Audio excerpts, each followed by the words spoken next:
What's good, y'all? Welcome back to the channel. NBA season, regular season, has finally wrapped, and the play-in is underway tomorrow. I couldn't be more ecstatic for it, bro. Like I said, we are going to be locked, all play-in, bro. My tablet is somewhere over there. We got this TV, we got that TV, we have another TV over here to my right.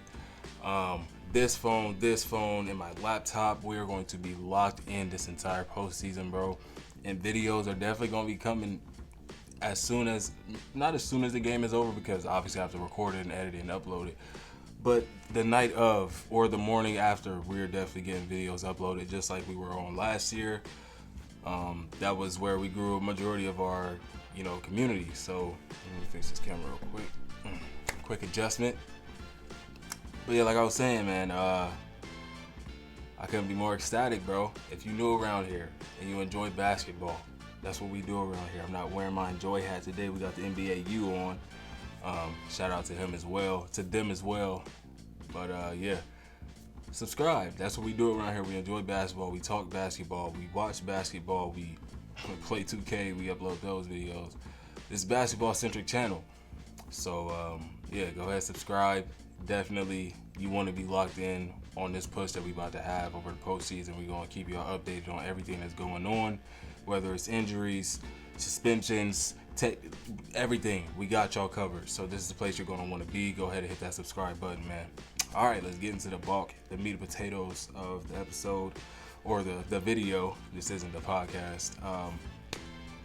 Yeah, tomorrow, play-in kicks off with the Lakers at the New Orleans Pelicans for the 7th seed. The Lakers were, for the majority of this back end of the year, pretty much locked at 9. Everybody thought they were going to be 9, fighting with the Warriors to try to get to have to play 2 games to get into the postseason. Well, they handled their business and got the 8th seed, which has them matched up against the New Orleans Pelicans. Which, if you watched the game last night, if you watched the in-season tournament, if you watched the game in between both of those games, how they handled the Pelicans, I got the Lakers advancing pretty easily in this one. I don't think there's really much I have to say, unless whatever was going on when Anthony Davis is back. Whether I don't know if it was reported or not, but it looked like he was having back spasms late in that third quarter. Unless that is something that can affect him tomorrow, the Lakers are advancing no problem, in my opinion. And then the same night, we have Golden State taking on Sacramento in Sacramento for a chance at 8. The loser is eliminated. The winner, so say Sacramento wins, they go against New Orleans to have a chance at the 8th seed. And then Wednesday, Miami versus Philadelphia. They are fighting for the 7th seed. Then Atlanta in Chicago have a chance at 8. The loser goes home, and the winner, let's say Chicago, they'll take on Philly or Miami if they lose. And then the final play-in game to decide who will get those 8th seeds and play either the Thunder or the Celtics will be Friday the 19th, and that will be a fight to secure the 8th seed. Following day, Saturday, this is when things really get juicy, bro. The first day of the postseason, we get to see Phoenix versus Minnesota in that game 1. Then Denver is taking on LA. That's still to be determined. LA actually has to win their game, but in my opinion, I'm pretty sure LA will be in that position to take on the Denver Nuggets. And that's going to be a series, a Western Conference Finals rematch. We're getting in the first round. We in for something special this year for sure, bro, especially the way that LeBron has been playing. Anthony Davis has looked very, very good in this last month or so. And D'Angelo Russell, we know he's been very good through this regular season, but this is where he lost me in last year. If you've been around, you know my beef with D'Angelo Russell last postseason was the forced shots, the foul baiting, all the flopping. He doesn't do much of that anymore this year, so his game is really resonating alongside of LeBron James and Anthony Davis, and then Austin Reeves as well has been performing well. And then Rui off the bench. Sometimes he starts, sometimes he come off the bench. I prefer him to come off the bench so they can have some kind of scoring. You can start Taurean Prince to be a wing defender. He can hit the corner 3.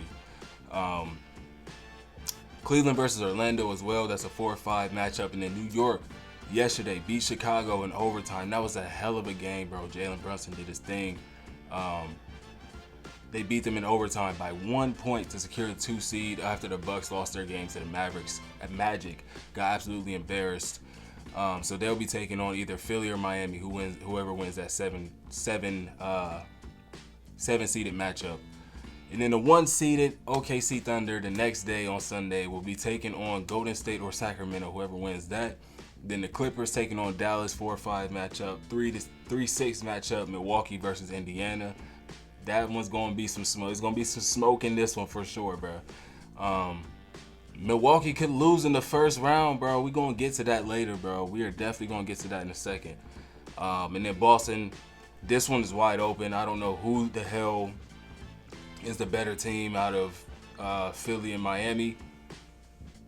One of those teams could lose in that 7-seed matchup, fall to the second playing game and have to take on either Chicago or Atlanta. So Boston could play either of the 4 of these teams. So that one is literally wide open. But every other one is pretty much set up. I just can't wait for it, bro. And I'm very, very excited to have watched my Thunder secure the 1 seed after all the shit talking that has been talked about Shea. All the doubters about Chet Holmgren's health. Can he really be a defensive anchor down there, being so scrawny? Yes, he can. 2.4 blocks, I want to say he averaged for the year. Who else? J-Dub getting better literally every month of the season. Josh Giddey, his boy BS in the beginning of the season kind of overshadowed what we were doing because that's all people wanted to talk about. Every time he would touch the ball in games, he would get booed relentlessly. So I'm just glad to see all of the noise kind of get shut down because we are the best team in the West. We are the second best team in the league, obviously tied with Denver. But we had that tiebreaker because of Shai Gilgeous-Alexander. He hit that game winner against Jokic and them a month or 2 ago. That was our tiebreaker right there. So we secured that 1 seed for a home court advantage throughout the entire postseason. This is just the first time since 2013, 2014, a decade ago. We finished just two games shy of the best regular season in OKC Thunder history behind a team that was led by Kevin Durant and Russell Westbrook, bro. Shai Gilgeous-Alexander, Chet Holmgren, Jalen Williams, Lou Dort, and Josh Giddey. That was our starting lineup behind a team that was. We finished. This is our second greatest season ever, bro. Like that's just what I'm trying to say. I'm just so happy, bro. We had 2 homegrown MVPs in Russell Westbrook and Kevin Durant, who were drafted to our team. Obviously James Harden was an MVP as well, but that was a part of the Houston Rockets, so we can't take credit for that. We're going to take credit for drafting him and him being the 6th man of the year on our team. And then, Shai, he has the chance to win MVP. I don't think that he will get it, although, like I said, we have been the 1 seed. His dominant season being 4th in scoring for the entire league. This is his best chance. This has been his best chance to, actually win it. But he's only 25. He has 10 more years to possibly compete for an MVP.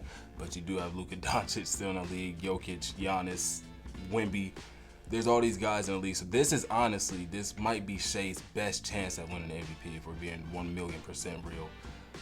Not going to, be sad about it if he doesn't because he's going to finish 2nd or 3rd. That's a hell of a season if you ask me, and we're still going to be successful. The only thing we really care about is championships. We don't really care about the MVP. I mean, it would be great.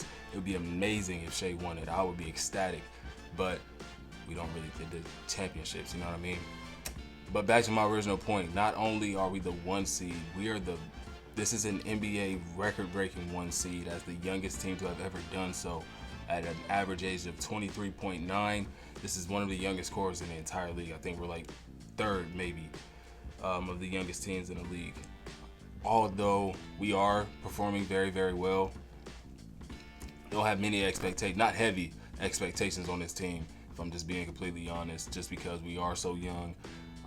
You do have guys out there that have been there that are playoff proven performers that aren't on this team. There's only one guy on this team that's been to the playoffs, and that's Shai.